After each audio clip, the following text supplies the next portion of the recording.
Isang araw, habang ako'y naglalakad, may nakita kong isang matanda. Matandang, alam mo napakalungkot niya na parang umiiyak siya. Feel ko yung nafe-feel niya kaya pinuntahan ko siya. Hinawakan ko ang kanyang mga kamay at naglakad na kaming dalawa. Di ko alam kung anong mararamdaman ko nung sinipan niya yung bola, pero sabi niya lang, gutom na daw siya. Sabi ko dadalhin kita sa bahay at may ibibigay ako sa'yo. At nung nakapasok na kami, ayun, ay pinaupo ko na siya sa sopa. Sabi ko maupo ka muna dyan, lolo. Sabi ko sa kanya at siya'y umupo. Sabi ko saglit lang dahil may kukunin ako para sa'yo. At nung ako naglakad-lakad, hinahanap ko yung isang lampara para sa kanya dahil wala dong ilaw sa kanila.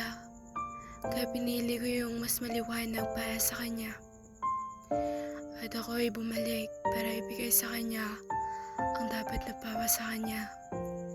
At ayun, binigay ko sa kanya at sabi ko kunin mo at yun ang talagang maitutulong ko sa'yo. At kinuha niya ito. Tatalikod na ako at bigla akong humarap dahil ko sabi niya saglit. At humarap ako.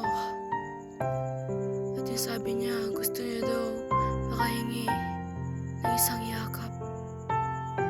Kaya ako yumakap sa kanya. Tumingin-tingin pa ako at bumalik ako para yakapin siya. Kahit mabaho siya.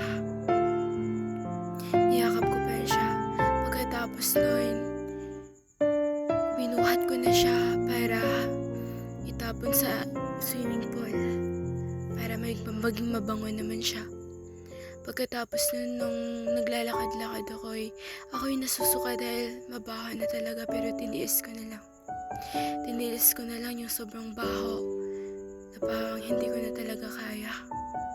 At ayun, itinapon ko na siya sa ilog. At yun na nga hindi ko inaasahan na marunong pala siyang lumangoy kahit matanda na siya. Matanda na siya pero masigla pa rin. At bigla siyang umakyat at niyakap akong muli. Pagkatapos nung paalis na siya, ako'y tumalikod.